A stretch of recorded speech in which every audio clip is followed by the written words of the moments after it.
If you want to grow your cannabis with amazing flavor and aroma, terpenes are the key. In this video, we'll show you how to boost your terpene production for the best results possible. Hey, but before we do, today's video is brought to you by Real Grow Lab. If you want to connect with the best growers from all over the world, get tips and tricks on how to grow the dankest plants possible, and not have to worry about the censorship we get from YouTube, Facebook, and Instagram, go check out realgrowlab.com. Get all kinds of great Grow Talk Q&A. Plus, see all the stuff YouTube won't let me show you in these videos. Sign up and join our growing community over at realgrowlab.com. Or download the app at the Apple or Android App Store. Now let's get back to today's video. Come on, High C, this one's important. Okay, before we get into it, Yeah. Is terpenes and trichomes the same thing? I see the little crystal-y things. Is that the terpenes? Crystals, man. No, trichomes are that head. It's like a ball, and it's loaded with terpenes and cannabinoids. That's where the medicine is. So when they're making extracts and whatnot, they're knocking off those trichomes, and that's where the terpenes and cannabinoids are. And cannabinoids are like your THC and your CBD, those type of things. And then the terpenes are all like the things that give it a smell and flavor. Your limonene for lemon, and your pinene, that's pine, and your beta-carotene, that's like spicy. But the terpenes are inside of those trichomes? Yes, definitely. And by the way, you ever have just like straight THC? I've had like 100% THC. They called it the clear. Barely does anything to you. It gives you a little eyeball buzz or something. It's combining the cannabinoids with the terpenes that provide that entourage effect, that give that medicinal benefit. That's why all the strains are different. Okay. You mentioned limonene, I think is the one that I remember. Sure. It sounds like lemon. It is. It smells like lemon too. Okay, so is this exclusive to cannabis, or is this just kind of like a thing in nature that's where things get their aroma and taste from? It is just something in nature. By the way, you can get cannabis-derived limonene, cannabis-derived terpenes, or you can get them from lemon peels. Like these terpenes we'll talk about in a little bit, but yeah, there's these terpenes that are available, whether they're synthetically derived, naturally derived from lemon peels or pine tar. Yeah. Okay, cool.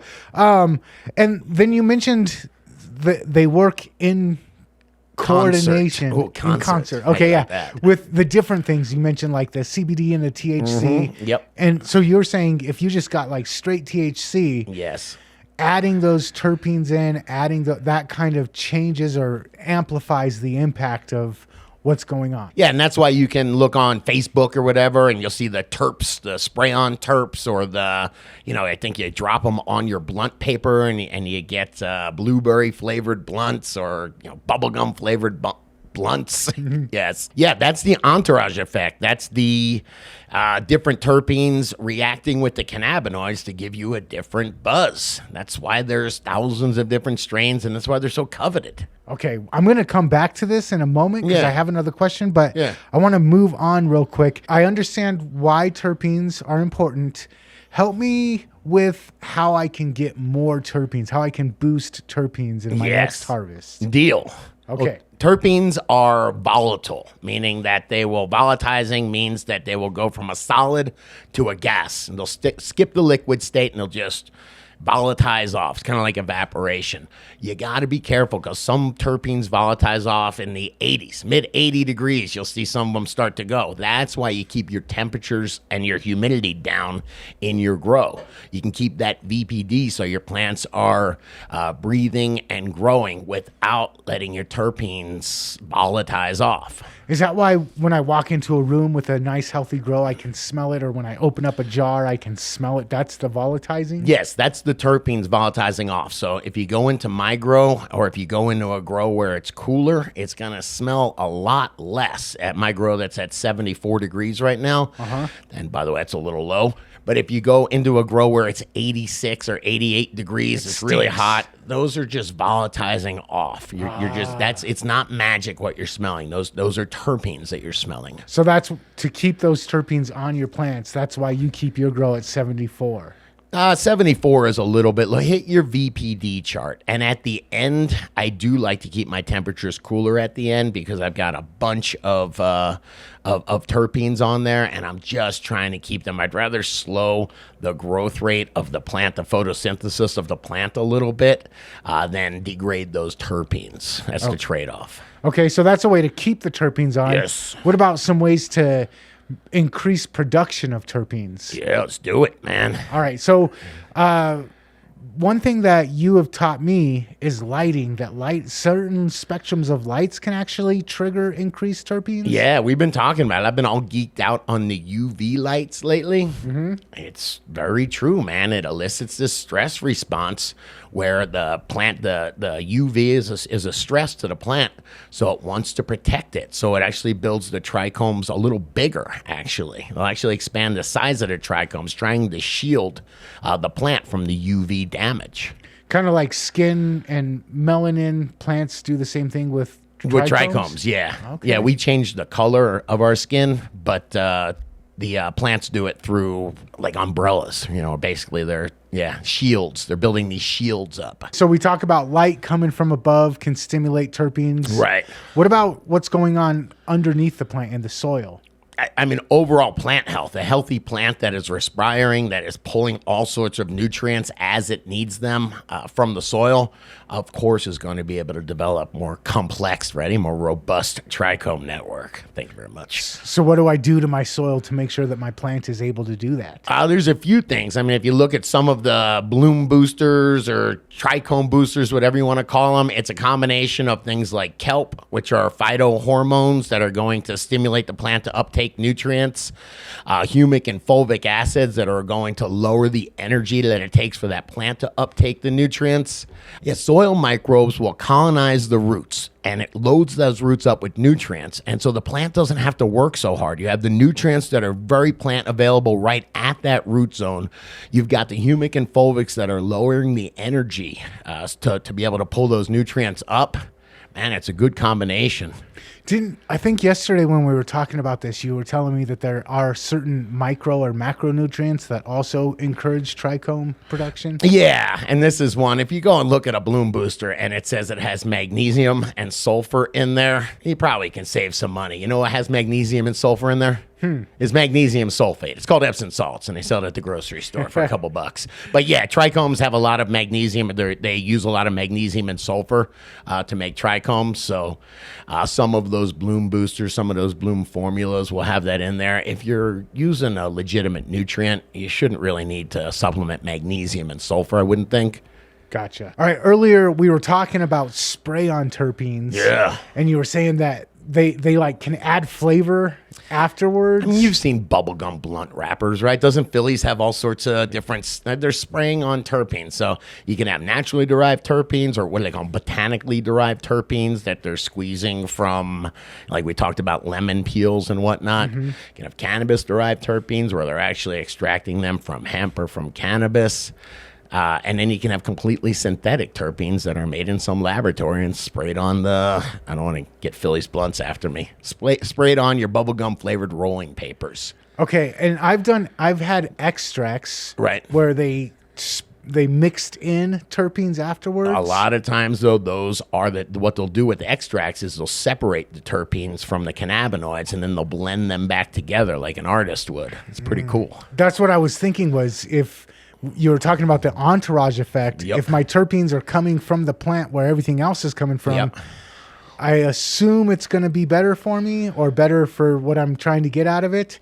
But I've also smoked extracts that tasted amazing, but the buzz was like 3 minutes long. Yeah, that's that whole combination. And that's where that entourage effect really does have a lot to do with it, man. So don't sleep on your terpenes. So there's spray-on terpenes that people will put on after the harvest. Yeah, those are pretty much fake, man. I'm going to put the thumbs down on those. That's not what I want to encourage you to do. But yeah, you were saying that there's a different approach to spray-on terpenes. Yeah, the spray-on terpenes, there's two things. First off, you can just spray the rolling paper or the plant so you get some kind of bubblegum flavor. That's not what we want to do. There are products out there that use terpenes where you spray them on early in veg, early flowering, and it freaks the plant out. The plant thinks that it's being attacked either by a bug, but it feels like it's being attacked, so it starts making these terpenes to either fend off the bug or to warn the other parts of the plant and the other plants that there's an attack, to build up your defenses. And man, when I think about terpenes and other plants, nicotine, tobacco makes nicotine. So when it's being attacked, it can make this nicotine, and the bugs don't like it. It kills the bugs and they don't attack it. They extract that, and they have these neonicotinoids, which is what's killing the bumblebees, actually. But that's what that is. That's nicotine extract they make from tobacco. Opium. I don't know if you ever seen them do the opium poppies, and they cut open the poppy, and that's where all the opium is. Mm-hmm. That's meant as a bug deterrent. It's right on the outside. So when the bug, eats that or tries to penetrate that, it gets this nasty tasting poison. It's like super bitter. So are natural terpenes, is that also like a bug repellent? Yeah. Oh, yeah. Absolutely. Okay. I was trying to think of an analogy, because what it does is it'll just mess up their appetite. And I was thinking about, like, if I worked at the meat packing plant and it smells terrible for everywhere for 5 miles, and then the food truck pulls up.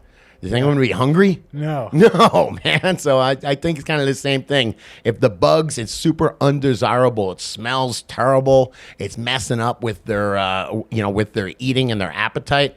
That's how the population doesn't expand, doesn't increase.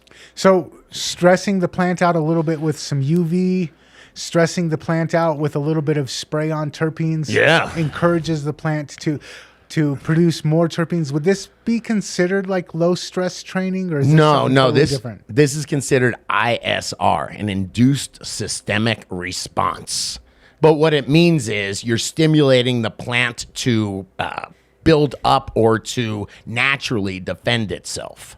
Okay. Yeah, that's very neat. You ever hear of giving a plant an aspirin? Have you ever heard that old wives' tale? Yeah, I have heard gardeners talk about. Yeah, that's the same thing. It's like salicylic acid, something like that. They'll do the same thing with chitosan. It's chitosan. You might see it as an active ingredient.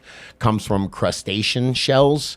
Same thing. It's so strange that you put crustacean extract on your plants, but it elicits this stress response. Okay, have you ever put aspirin in your cannabis plants? No, I haven't. I have used a crustacean meal, though. And by the way, while I was doing research on this, Dr. Bugbee is, I'll call him a friend. He's Scotty Reel's friend, okay? I know him.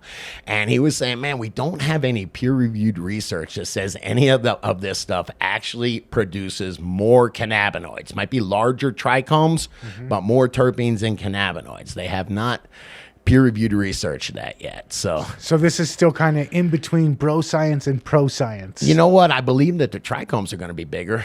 What's inside there is still remains to be seen. Yeah. Hey, but those are just a couple things that I do to bump up my terpene production.